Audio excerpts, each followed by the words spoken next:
I want to start by acknowledging that I'm hosting our session today from Mohkinstsis.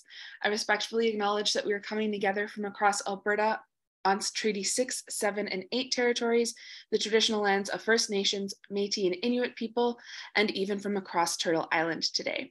We want to thank everyone for taking the time to join us. It's important to recognize those who have lived on this land before us and learn from them about how we can live as a harmonious community with each other and the land. Welcome everyone. I'm Jess, pronouns she, her, the program manager at Alberta Music. I'm joined by our communications and membership coordinator, Asma Schmidt, and our executive director, Carly Klassen. Alberta Music is here to support artists and the entire music ecosystem within Alberta. We offer one-on-one consultations, external advocacy work, professional development programming, expert opportunities, and networking events. The best way to keep in touch with what's next is on our Instagram at Alberta_music and via our bi-weekly newsletter. So with that being said, I'm going to bring Beatrice up. I'll let Beatrice take it away. Yes, good afternoon. And like Jess said, welcome to the Indigenous Women in Music panel. We all thank you so much for being here today to join us as we celebrate just a few of the incredible ambassadors of talent that we have in music right here in Turtle Island. We're so beyond excited to share with you a few Indigenous women from across the nation to join this panel today. But before we begin with that, I would like to acknowledge and give thanks to the Creator for giving us this day, permitting us this opportunity to share space and gather and share information and experience with one another. So Creator, I just thank you and acknowledge you for that, for blessing us with that today. It is with great pleasure for me, oh my goodness, Beatrice Love, to be invited to host this incredible online event. Again, thank you to Alberta Music, Factor, and the Alberta government for ensuring that this event was made possible today. So allow me to introduce myself. If you don't know me, then it is a privilege to meet you. I'm Beatrice Love. I am based here in Alberta. I was born and raised in Treaty 8 territory. I belong to the nation's Horse Lake First Nation and Sturgeon Lake Cree Nation. I'm a proud mother to 5 incredible children. Well, 6, if you include the husband. All you married women out there, you know I'm talking about. But I'm a singer, songwriter, performer of the soul R&B brand, of the soul R&B vibe. And it's a privilege for me to be able to do what I love at this point in my life. I would say I'd be fully active for like 5 years or so, maybe a little bit longer. I mean, I've sang all my life, but that's kind of in a nutshell. And it's an honor to be here with you all today to share my experience and to share space with all you lovely ladies. So please allow me to invite each of our incredible, powerful, and beyond talented panelists to introduce themselves. And we will start with a woman joining us from Saskatchewan. Her name is Terri-Ann Strongarm, AKA Indigenous royalty in the Native community. Terri-Ann, please. Hi everybody. I hope everybody's doing well today. It's an honor to join each and every one of you today. And hello to everybody watching this. Like I said, it's an honor to be here with incredible, talented women across Turtle Island. And thank you for having me here to discuss and meet with all of you today. Do you want me to keep going or?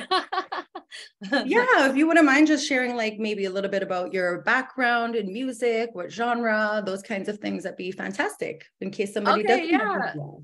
No, yeah, thank you. Thank you, like I said, for having me. Of course, my name is Terri-Ann Strongarm. I'm from Treaty 4 territory. My home reserves are Sturgeon Lake Cree Nation and Kawakatus First Nation. And I've been singing since the age of 4 years old. I even have the first recordings of when I first started singing, and to look back and listen to that, I sound so cute, but at the same time, like it's really an quite the journey that, you know, starting singing and then still pursuing your dream. And, you know, when you just love to sing in general, you know that music is your way of healing, not only just through singing, but I've been singing since the age of 4.5 years old. I love country music. I grew up listening to a lot of country music. One of my passions is listening to old country music that tell a story.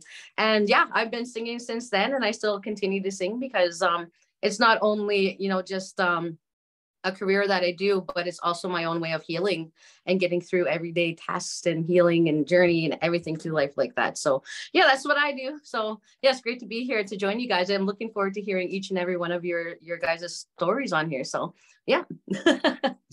Well, thank you so much for joining us, Terri-Ann. And the next lovely lady that we have is joining us all the way from Ontario today, a rare diamond in the Indigenous community, up and coming superstar in the making, Alicia Kayley. Hello. So first, I always like to say that my name's Alicia Kayley, but everyone says Alicia, so it's very fun to play between those two names. Yeah, I am 24 years old. I am Algonquin, Tahltan, and Northern Shoshone First Nation from all over Canada, which is always fun, but I was born and raised here in Ottawa, and this is where all of my training in music life kind of started off and continues to be. I graduated from Carleton University with a Bachelor of Music, specifically classical voice and pop singer-songwriter. I didn't want to have to make a decision, so I decided to do it all a little bit. And to this day, I like to perform like that. I sing opera, then I'll sing like a pop song, then R&B, and then maybe a country. You just never know what's going to happen. So I like to kind of enjoy all genres. That tends to be what I like to do. Yeah, so that's pretty much me. Well, fantastic. Thank you for agreeing to be part of this here today.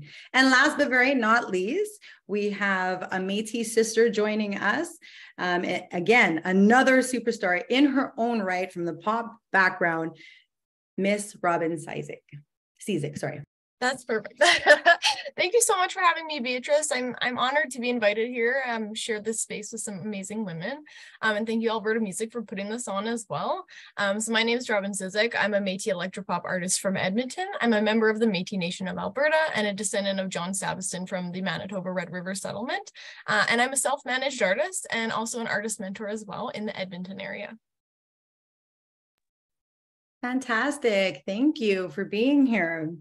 So Terri-Ann has to step out a smidge early. As we know, life happens. And what do we do as a community? Well, we learn to stand and support them in their moment. So we're going to shift things a little and allow Terri-Ann to start the session. So clearly, Terri-Ann, you have made some incredible waves across the nation with your powerhouse vocals, 100%. Anyone who's seen you, we all know that.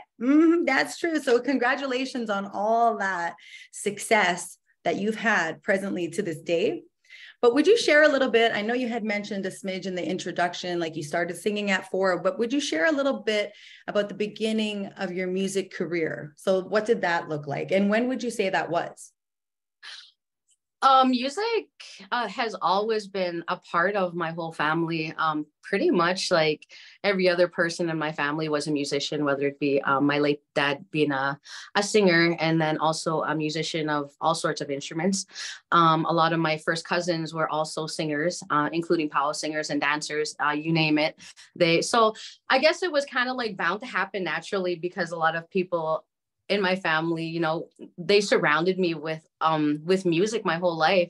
And how it first started, it's kind of hilarious. My dad, I used to follow my dad around and he would always sing at events and play fiddle and such along with our amazing friends who have since, a few of those friends passed on. But with that being said, I went up to my dad and I was in Thunder Bay, Ontario. I remember the day like it was just yesterday. I went up to my dad and I asked him if I could sing a song because he just finished singing, of course. And then he turned around and he looked at me and he was like, what song do you want to sing? And then I had mentioned a song by the Oak Ridge Boys that he always sang all the time. And I still love the song till this day. It was called, I Guess It Never Hurts to Hurt Sometimes. And so, I went up to him and I asked him if I can sing. And he was kind of puzzled at the moment because I grew up listening to his voice and, would always be in the practice studio where he was practicing. And then, so without hesitation, he invited me up on stage and he was like, I guess more nervous than I was, as he always told me the story. And so I went on stage and I just like blew him away, because not only was he impressed that I could actually sing a melody, but I knew the lyrics to the song that I wanted to sing. So ever since that moment, every opportunity he got, he would, tell me to come on stage and sing the song. And that's kind of like how I started singing from that moment. And so it was a little surprising to not only my dad, but to my whole family, that I actually could sing and remember lyrics. So that's how that started. That's the first memory I've ever had stepping on stage. And it's, I didn't expect it to actually to go on this far. And I'm honored that I was musically I was impacted by my family to do singing. So that's how that started. Wonderful. I love it. I love that it was like you were born and then raised in this environment. And then it just sounds like it organically became part of Terri-Ann, her identity, who she is, who she's going to be. And it just has been with you since day one. That's incredible. What a beautiful story. Thank you for sharing that. How would you say, like, what time in your life, I'm sorry, did you say how old you were? Do you mind if I ask? Yeah, 4.5 years old. Four and a half. And you're how old today? Me, I'm 34. 34. That was almost a trick question. I'm like, wait, how old am I? What would you say? When would you say that your career, like, the career that we know you to have today began? Was it 10 years ago, 5 years ago? Oh gosh. The earliest I remember being around 13 to 14 years old when I wanted to start a career in music. So I remember at that age, that's when I started focusing on my vocals, because at that point, I was listening to incredible artists such as like Martine McBride is one of my biggest influences in music.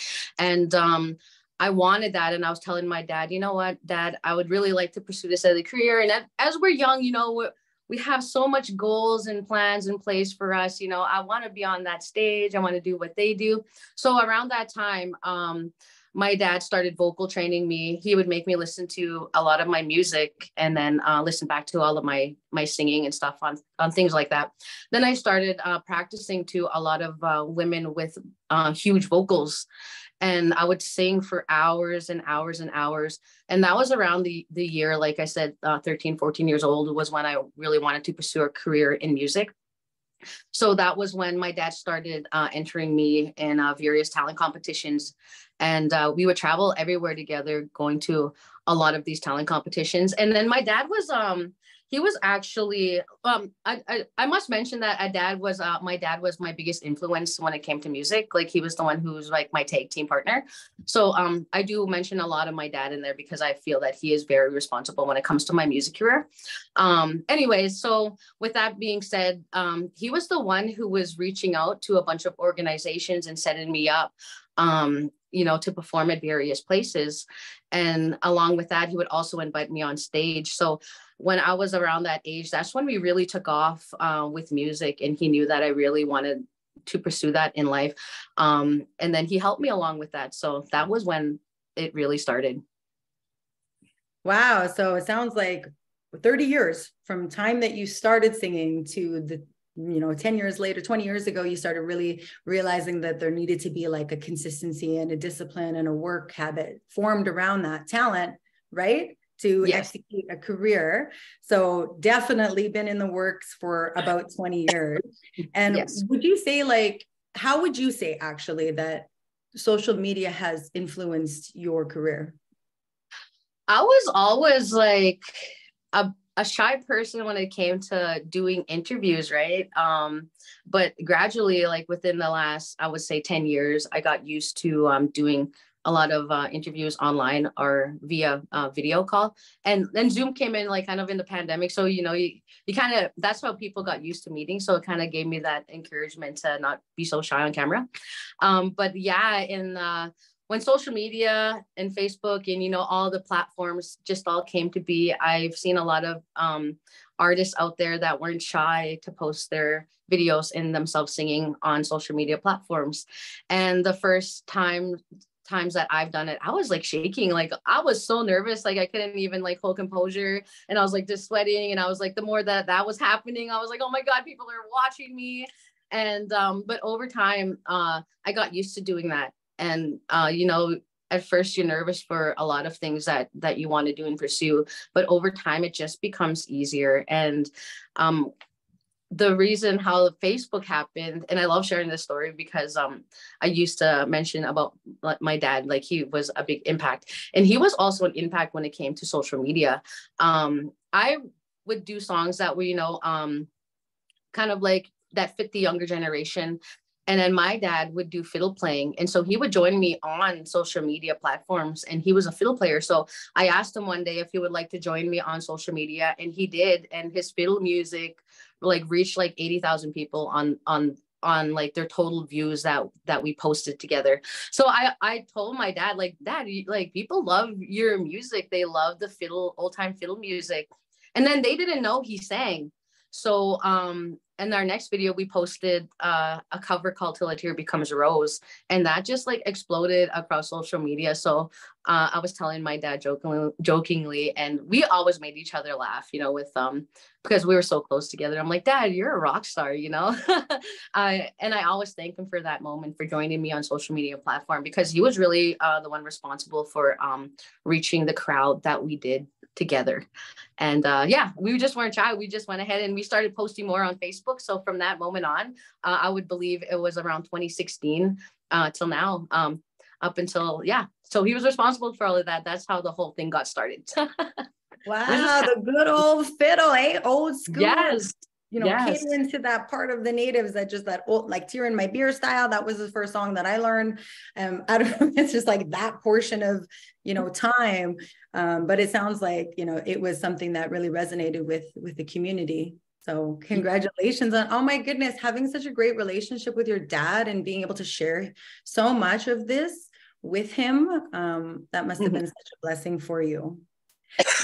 One more question before we move on to the next lady. Would you say that you have any tips to offer for somebody out there who, clearly just listening to you, there's not one, it's not like, okay, I'm going to wake up today and I'm just going to have what I want in my music career. It's like a consistent effort that it sounds like we all need to put in to get to where we want to be. So would you say there's any tips that you can offer for somebody who wants to make music more of a career opposed to just a hobby? I think when you have the heart and compassion just to sing in general, or whether it's like singing, playing guitar, or anything like that, when you have a deep passion for what you do, that doesn't stop you from, accomplishing whatever it is that you want to do in your career. Because either way, if someone says no to you, you're still going to sing anyway. If someone tells you that, oh, you need to practice more, well, you're going to keep, doing and pursuing what you absolutely love, and nobody can stop you besides yourself. So when someone comes to you and tells you no, don't let anybody discourage you, because most of the time we are going to experience that. And I've experienced that ever since I was a little girl. And there are times that I remember crying because I was discouraged from not only just one person, but a lot of people. And that definitely makes us stronger as who we are. But my dad always told me, never stop and never give up. And a lot of people also tell me that, and they are absolutely right when it comes to doing what you love. No one could ever stop you from doing what you love. And if I were to give words to especially our Indigenous youth out there, is don't ever stop anybody. Don't let anybody discourage you. Always be the voice to what you love. Keep on pursuing your dreams. And you know what? I always tell people, even if I make it, far in my music career, I'm going to keep doing this for the rest of my life. Even if I'm like 80, 85 years old, you're going to still see me holding a guitar and singing to music that I love. And those are some of the things that I've watched a lot of people musically in my life who have grown up and grown old, but who still could go on stage and they'll do what they love, because you don't realize the impact that your music has on other people. You are helping them in their everyday journey, whether they're listening to you, whether they're listening to the songs that you sing. You have no idea how many people that you are helping. And I believe that is the true purpose of why a lot of artists out there are given gifts from their creator, because we are helping them through challenges that they may face, and you don't realize the impact that you have on their life. So keep on going and keep on singing. Woo! Can't get a praise break for that right there. That was a word for all of us. Like, thank you. Yes, this is the thing. This is what everybody did on Zoom. So I guess it's like that. But thank you so much. I know you don't have a lot of time with us today, Terri-Ann. Whenever you depart, we will miss you, but understand that you have to step out early. So thank you for sharing your knowledge and being here today. We appreciate that. And moving to our next incredible young lady. Congratulations, Alicia, on receiving your Bachelor of Music recently, by the way. Please tell us a little bit more about that. Well, actually, I went to an arts high school in my town, which is a lot of people find that pretty different, because you don't hear a lot about that. It comes with a little sad story though. I went through a lot of bullying growing up, a lot of issues, and I was really trying to find a way out. And I ended up hearing about this magical school that was meant for people who are different, who loved art, who wanted to really express themselves in a different way. And when I found out that was for classical music, though, specifically, I was like, I barely read music. I knew very little in terms of training. And so I met a vocal teacher who changed my life and really helped me. And then I ended up getting into that program, which was incredible. And then that was the best 4 years of my life, the best experience I've ever had. And then from that, I just didn't want it to stop, So I went 4 years of like really hard training. It was terrifying and exhilarating. It was amazing. And then from that, I was like, I need to keep going. I need to keep on going down this path. It was so much fun, and I really enjoyed a little bit of that stress, honestly. a little bit of the tension, when you're like given a song every week that you have to learn and then perform. And it was like I hadn't experienced anything like that in my life. And so going from that, I decided that it had to keep going. So then when I went to my university, it was pretty much the same thing as well. It just a lot more broad in terms of what they offered in courses. So I was taking like African drumming courses and like a lot of different kinds of theory and histories, and it was incredible, and I really enjoyed it. I felt like I learned a lot, which was great, but at the same time, I always think about it as like, I feel like I learned equally as much from a lot of people that I've met throughout my life. And that was one of the things when you were talking about tips for the future, it was making me think about that and how I feel like there's this big stigma around needing education, so to speak, in terms of like your music. And I feel like as someone who actually was able to go and do that, I feel like I learned so much more, honestly, just out here amongst the people, amazing artists like you guys, and learning from all of you. And yeah, so that was pretty much my experience in school. It was incredible, but I feel like you can learn just as much through all the other people that we have in this industry. Awesome. Well, thank you for that insight, because I have not gone to school for no Bachelor of Music education myself. But thank you for sharing your experience about that. But would you say that with that time in those institutions, learning the basics and the theory and all those kinds of things, would you say that it has shaped your style as you've developed as an artist as a whole? I think there's a lot of things that were kind of strange when I was going into school, because there was this idea that you were going to school for classical music in the beginning, right? And so that was what you were supposed to do. But I've always had this huge passion for pop and R&B, and the idea of not having to be in a box, and having artistic freedom and being able to do whatever I wanted with my voice, because no one wants to be just ordinary. You be yourself and you be extravagant. It's amazing. And I feel like after a while I was really confused as to if I was supposed to just stay in this whole classical world and very trained and keep going with what I was supposed to be learning and just keep that going on in my life. And then when I went to university, one of my teachers told me that you never have to make a decision like that, because at the end of the day, you can use everything that you learn in these schools and you can apply it to your own life in any way you want, really. So things I would learn just about like posture and breathing. I mean, I don't want to be slouching. I'm going to learn that. I'm going to use that in everyday life anyway. And it was interesting for sure, because you get to see that a lot of things you learn from school and in everyday life, you can kind of use it wherever you go. So I found it did help me a lot in terms of being able to perform and memorize my words. And I still have terrible stage fright. That never goes away, in my opinion. But over time, you start learning techniques to help you. So I feel like it did help me in a lot of ways, and it did make me a lot more confident. So I wouldn't take it back. I still loved it, loved every minute of it. And I'm a very much a school person. So I just loved school. I like to be stressed. I like to do assignments. So for me, it's great. Fantastic. Well, thank you for that. I do understand that out of the women in this room, you are the only one with a record deal, correct? I am not, actually. Oh, really? I thought you were signed. Oh, I'm sorry. I misunderstood. I'm sorry. I thought you were signed with, what's it? New Sun Music with Crystal. I'm working with them right now. Yeah. So right now we're working together on my first album, but yeah, nothing's signed yet. Thank you for clarifying. I misunderstood. Tell me about that. Tell me about how partnerships, how you are seeing the value of partnerships in your early career. Well, it's kind of like, I guess, goes hand in hand with like being able to learn from people around you all the time. And actually it was, I started off making these videos, right, that you put online, social media, and things started to grow. And it was exciting, this idea of, you know, it being able to reach people in all these other regions. Like, I'm in Ontario, you guys are in Alberta. This is great already. This is exciting enough for me.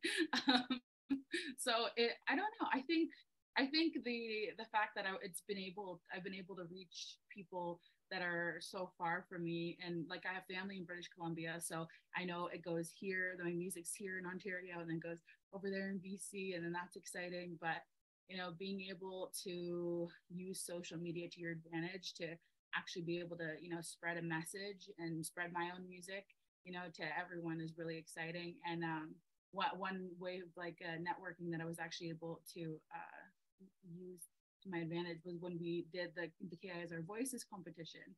And when that was, that's where I know actually both Terri-Ann and Beatrice from. And after going through that competition, my videos were doing a lot better, which was really exciting. And I ended up getting into contact with Crystal Shawanda and her label. And so that was how that ended up changing my life. So being able to, you know, network and find these partners and find these, you know, people you can collaborate with in your everyday life, I feel like it can really only do good and helps you with learning experiences. And it's definitely helped me a lot with learning about how this business really works, because I went from being in school, being in my books, to being out here in real life. So it's definitely a change, and it's yeah, it's exciting. Awesome. Well, I wish you the best with that endeavor. So am I hearing that there's going to be some like new music coming out? Do we need to like keep an eye out for? I would say that it should be out soon. I honestly don't have dates. I really wish I did, but stay tuned. I still do a lot of shows regardless, so that's been really fun, but I'm sure it will be out soon enough. So I'm excited for that. But yes, stay tuned. Follow my social media, Alicia Kayley. Awesome. Thank you for bringing that up. Actually, if people want to follow you, let's start with Terri-Ann, or if they want to stay in touch with you, or they want to, you know, invite you, or however that might look. How do we get in touch with you, Terri-Ann? I am on Facebook, Instagram, TikTok. TikTok is like, oh, I just love TikTok. Like, the whole thing just makes me laugh, and what everybody's doing. So yeah, we're definitely on there. If you want to follow, or even if you have anything that you want me to get involved in, definitely send me a message on any of the social media platforms. And yeah, follow us. Every like and follow and share on our social media platforms goes a long way. And that's like, it's an easy support button, you know? And yeah, with that being said, I want to thank everyone who follows us on social media. We appreciate you so much. And yeah, we hope to keep you updated in our everyday life. And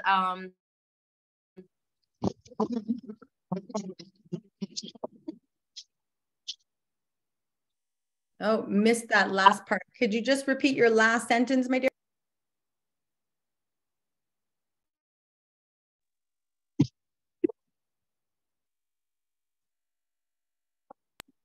It's okay. I think that's your time. Someone's telling you it's time.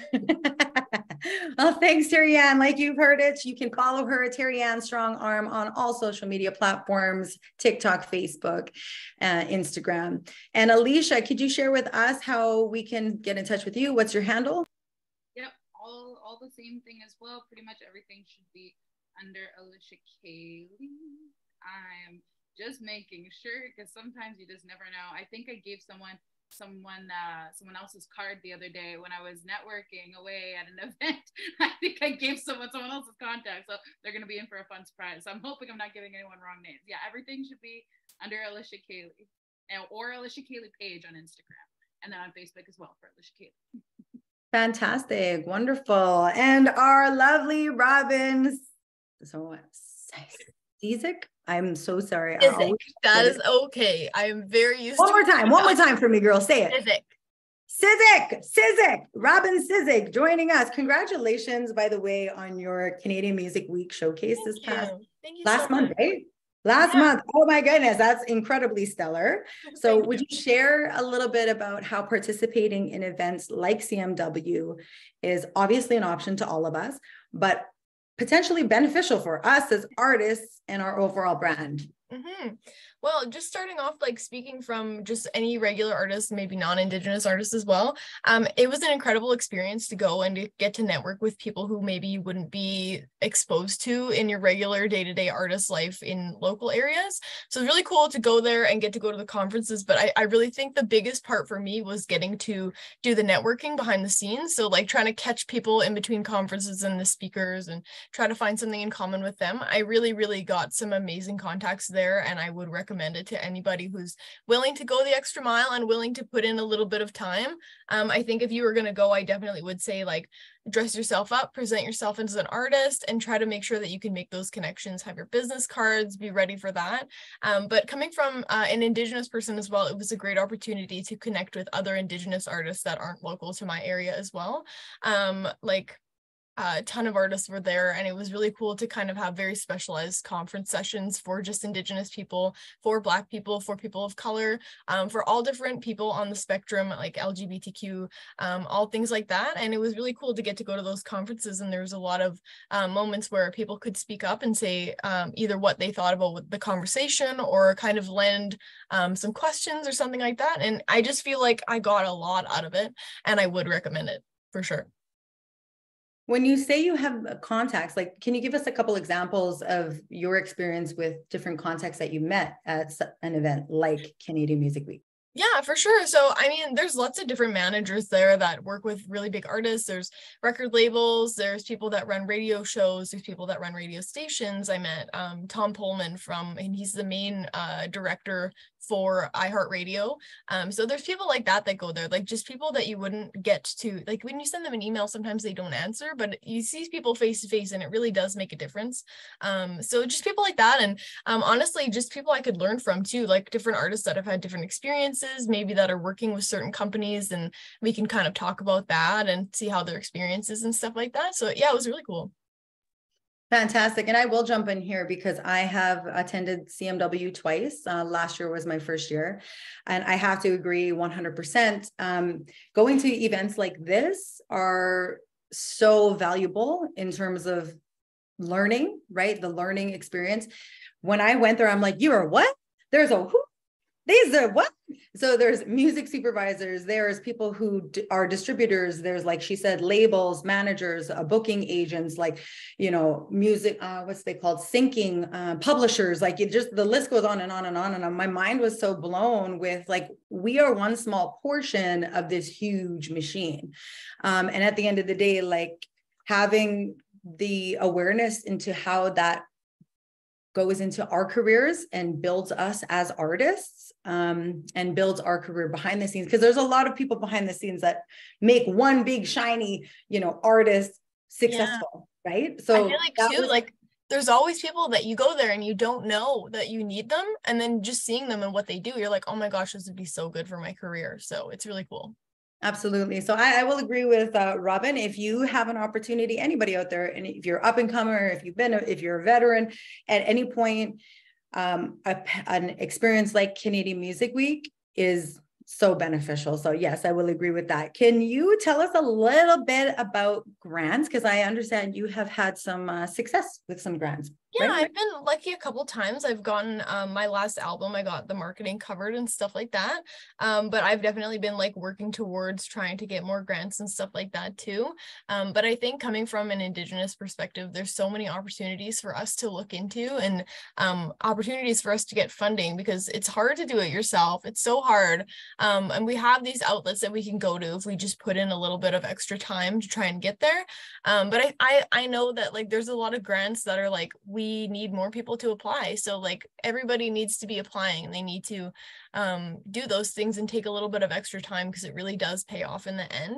And if you're unsure about it, like there's so many people that write grants or jurors that you can talk to, and they kind of give you the idea of what this grant is looking for. And it's huge for everybody's career to be able to keep progressing and not have to like wait till you have the money in the bank to be able to put out the next project. Because it really is like, when you're a musician, you're on a bit of a timeline. Like you need to try and maintain those fans and get new ones and put out new content. So it's always a struggle when you don't have that funding. Right on. Thank you for that. I have recently applied for my first grant, so we will see. But it is very time consuming, right? We all know, I'm not sure. I mean, I'll just give you heads up. It is very time consuming. I think it's like 30 plus hours spent on this one grant, right? So it can be, but again, Robin and I had met, what was it, 2 or 3 years ago? Yeah, probably. I think two. Yeah. So we had applied for the same music residency, and we both got selected, and we both met via online programming. But again, that takes, we invested the opportunity to write and to submit. So all of those things can pay off for us as well. Would you tell us just a little bit? I heard you mention that you are a mentor. Yeah. Would you talk a little bit about that for us? Yeah, for sure. So currently I'm working with BC's Jumpstart program. So I'm one of their consultants. So if anybody from BC is checking out our video today, they're offering free sessions for consultants and stuff like that. I've also worked with Hitmakers record label up north, and they work with Inuit artists. So I've worked for their Quagabit program, and I got to work with some amazing, amazing artists that just were missing little key pieces of their career. So I got to work with a couple people that didn't have bios or needed work with marketing, and that's kind of where I specialize, is marketing and bios and just the presentation side of being a musician, like what you're putting out there and how we can improve those things. And it's been really, really rewarding for me. I think for my career, I've depended a lot on mentors to kind of show me the ropes, and so it's really cool to be able to give that back and kind of see artists take what I've given them and really improve it or work on it, and see them going so far with the things that I've taught them. So it's very cool, and it's also reassuring for me to know that I'm on the same track when I'm watching them do what I'm telling them to, and they've been doing really well. So yeah.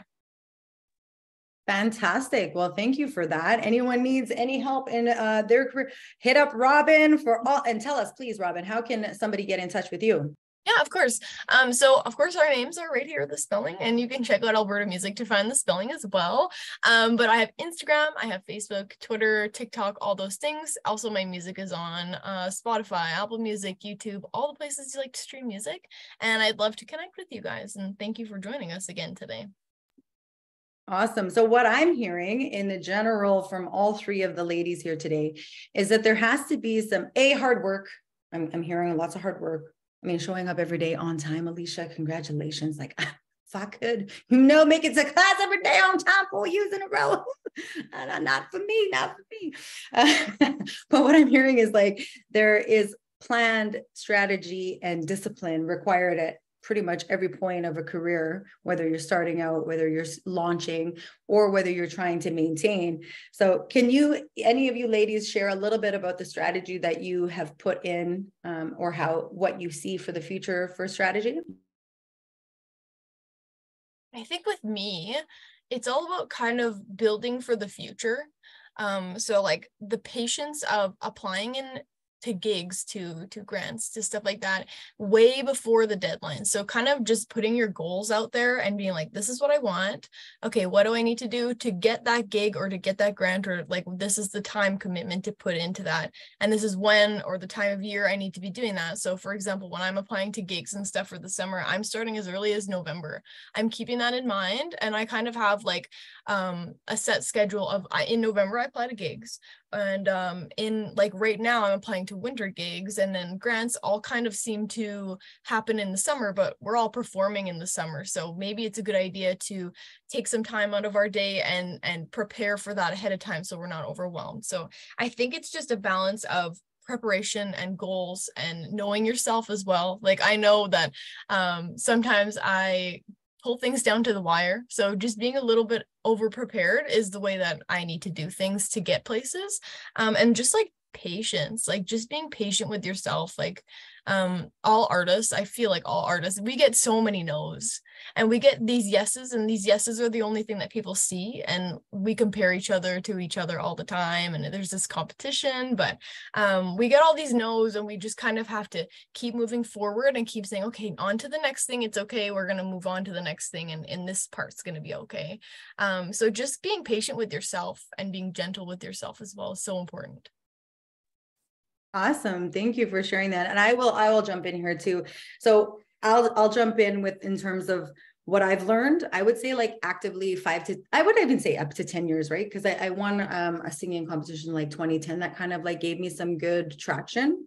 And what I've learned in this since 2010 was the biggest thing is artist identity, right? I started out singing Tear in My Beer. Now, I don't know if y'all know what Tear in My Beer is, but that is like an old school, like John Wayne type song. And I don't know if you ever heard me sing, but I am not no John Wayne kind of guy, kind of girl, you know. If I was born in the 60s, I'm in 40s, I would have married Percy Sledge, you know, like I'm so R&B old school, like even bluesy, you know? So finding out, like, because a lot of the time people would tell me, oh my gosh, you're so pretty. And, you know, pop is really like where you need to be. Like, if we want to like market you, if you're going to have any kind of like substantial career, we need to go mainstream. And I'm like, but that strips everything away from me. What makes Beatrice Love great, right? So I always will hear people giving their opinion, but at the end of the day, like really developing that artist identity has been I think the most important thing that I have learned, because trust me, I do not get invited to go sing for no, you know, elementary grade 2 kids. I don't get invited. I get invited to places where they know who I am and they know what I'm about, and I get to stand in that authenticity. So artist identity and branding. So that's shifted into branding, right? I don't pretend that I'm something that I'm not. And I'm grateful. I'm 36. Amen. I'm grateful for this year of this decade of my life. Hey, I sleep every night and like food every day. Yeah, it's a great time of my life. So those two things were so influential for me in terms of strategy. So now I know where I can look. Now I know where I can move. Now I know where to go. Now I know how to show up. So I feel as an offering for that, learning how to strategize that really. Because if I had gone into pop, like I'd be miserable. I wouldn't be aligned. I probably wouldn't even make no money because people wouldn't even enjoy the show, you know? So that's the kind of thing that I would hope to leave anybody who's looking to come or find themselves in that. Because I also was told to be country, right? Because I started out on acoustic guitar, man. And I'm like, and I felt guilty for a long time stepping away from country and stepping into these totally different routes that nobody would assume for a Native woman would be acceptable. So that would be what I would offer, that there's an overall strategy that we need to have in place for our brand, right? Because our brand translates on every platform. It translates with every interaction that we have within community, within the music industry. And if we don't know, they're not going to believe it. They're not going to believe what we're selling if we don't know what we're selling, right? So that would be something that I would leave for anyone up and coming. I have one more. We're running out of time, unfortunately. That's how things go. In terms of finances, obviously, we all want to eat, right? None of us want to like have to side hustle for the rest of our lives. We want to make money as an artist. Other than live performances, does anyone have an offering of how else we can bring revenue into our business? If I may, for me, like my biggest source of income is radio. So the biggest thing for me is making sure that my SoundCloud or Sound Exchange rather is set up, my SoCan set up, all of those royalty organizations, and then doing the work to send cold emails to send my music to people that it fits with, or trying to, like, there was even one time where I sent a radio station a gift box and just like put some merch in there and like a little USB stick with my music on it, and that took me a long way. And now radio in Edmonton is playing my music now just because I took the extra time to do that sort of thing. But for me, that's my biggest source of income, and I've made really good relationships with a lot of the radio hosts and stuff like that, so it's also been very rewarding for me as well. Fantastic. Thank you for that, because I have done zero radio stuff. So great. I mean, I should get on that, right? Thank you, Robin. Alicia, do you have an offering on how to generate revenue as an artist? Well, I was gonna say performances, but then yeah, for me, honestly, just because I was I'm local, right, and I was doing school for so long, so it kind of kept me here. So since I was about, I think, like 6 years old roughly, I started doing shows, and it's been a long time of doing that. So for me, it's mainly been that, because so far I don't have any of my personal songs that I wrote yet out there, and we're working on it right now. I'm hopeful that we'll be able to get there, but for me, I'm still kind of doing shows all over the place that I really can, that I get invited to. So that's been helpful for me. And aside from a few grants that I get every now and then to fund, my creating of the album, which is a lot pricier than I would have imagined. Yeah, so that's pretty much all it's been for me. It's just, shows, grants. So, yeah. Awesome. Thank you. Terri-Ann, are you still with us? I am still here. Fantastic. Yeah, I think with the whole like music and when it comes to revenue and income, but just along with music in general in your everyday life. And I think a lot of artists out there could probably agree with me. When we go out to communities, we get the opportunity to network and of course learn new things. Most of the time we'll have like leadership come up and they'll teach us a lot of things about their community. We get to sit down with memberships of all different kinds of nations out there. And it's not only you're performing out there, but you're also taking things that, you can take back to your community and learn from other communities on how they do certain things. So when it comes to whole music, it is a career. It's like Alicia is like went to school, for music, and I just want to let everybody know out there that even though like you may be a singer, but there's also room to teach the community and then continue to do what you love on the side, right? To influence the youth out there. So yeah, music definitely opens up a lot of opportunities out there, even for like full-time jobs and facilitating at youth events and coordinating youth events and of course helping people with their music endeavors and what they need, as mentioned earlier, helping with grant writing, helping with people complete their bios. And of course, like you have organizations like Alberta Music, right? They're in the office right now doing what they love and helping artists out there. So that's like definitely one way how music helps you open many doors of you to do what you love. And a lot of people think that you don't just have to go on stage and sing. There's other careers out there that will be in music all the time. So yeah, that's one thing I just wanted to share, how you can make it a whole different career out in music. I have to agree with Terri-Ann here, and here's why. I started out as a singer. Okay, I was like sitting there having just sitting on my step singing to the phone, and I posted it on Facebook. People liked it, right? So my introduction into the world was music. Yeah, she's a great vocalist. Wow, you never heard of this girl? She's crazy. She's smoking. She's over there singing. Anyhow, then you fast forward to 2023. People don't even click on my singing videos as much as they used to. What they'll do now is they're like, if I'm talking like this, they'll click on that. which is like so bizarre to me, right? So organically now my business has shifted to speaking as well as performing. So I have to 100% agree with that. But what I will say about generating revenue for artists, I mean, other than live performing, merchandise, radio royalties, we've got songwriting opportunities. People will pay those kinds of, like Dolly Parton, she's made hundreds of millions of dollars because she writes songs for other people. Like that's something we don't even think about logically. I don't, about that potential and tapping into that market.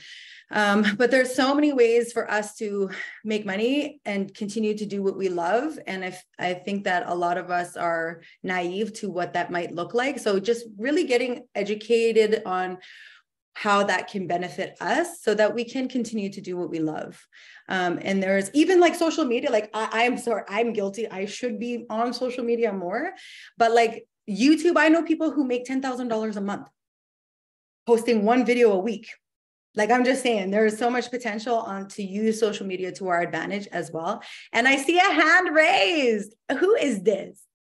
Come on, what's up? Hey, sorry, I don't want to take up any time, but there's just a couple things I just wanted to mention. One, I just wanted to thank you all so much for your authenticity. I feel like I went to church. It's not Sunday.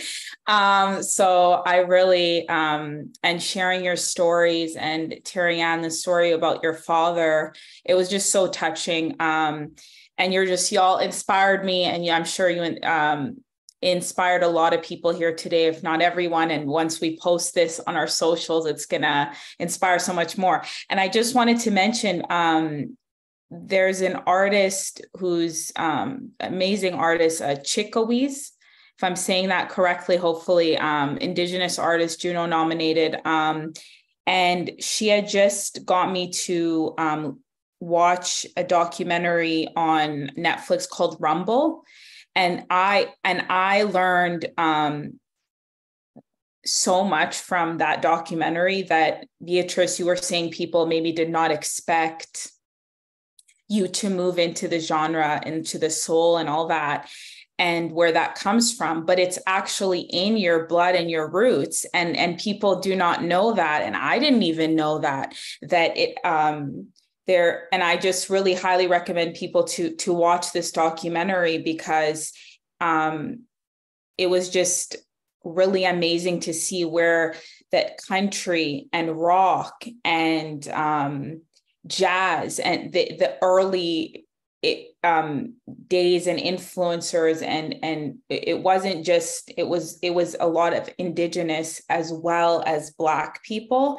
And so I just found that very inspiring. And so it's good for people to know that that's where it came from as well. And I feel that in your music, that is where it's not something that, I just want people to know it's not like, that's why they box us in as artists, because maybe the history isn't there to know where it's coming from. So that's all. Thank you for that offering. I actually had to watch that documentary in my program that I took. So thank you for reminding me, because it was a brilliant documentary.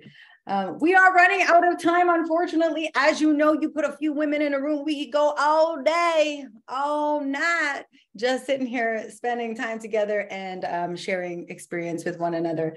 So thank you all so much for being here. If you could we'll close it out with one quick tip or one offering that you would give to your younger self, or maybe like a barrier that you faced and overcame, just something quick from each lady, if that's possible. Is that cool, Robin? Yeah, sure. I guess for mine is just the patience thing again, and just don't worry about that imposter syndrome. You're meant to be here. Do your thing, show up, own the room, take your space, say what you need to say, and let your music carry itself, and people will resonate with it. Thank you, Robin. Terri-Ann? When people get the opportunity to watch this, and you spoke about artist identity, I completely agree with you. Sing from the heart, sing what you love, and you will flourish just by doing that. And don't let anybody tell you different. Just keep going with the flow and just sing what moves your spirit. That's my advice. Yes, thank you so much, Alicia.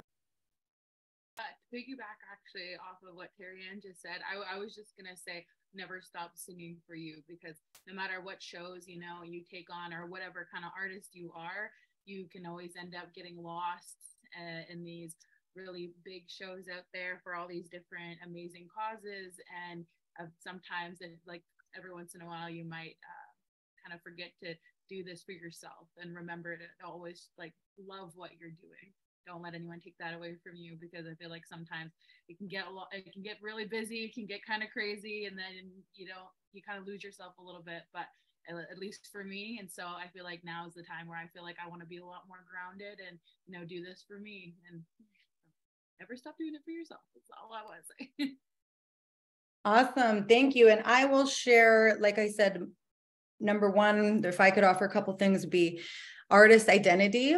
And that really does come with like knowing your beliefs and values. My complete artist identity is based in what I believe and what I value as a human being. And then that translates into my ability to shimmy and shake for you up here. The other thing is hard work. I've heard it so many times throughout all of these women, each of us have to put in the work. Unless all of us, there are those great stories where like, maybe I could have won CGT and maybe things would have been easy, but we all have to put in the work. And the person who works hardest in the room usually is the one who has the most substance, I would say, because yeah, that's the difference, like hard workers really. And then the last thing that I'll offer is, what would I say?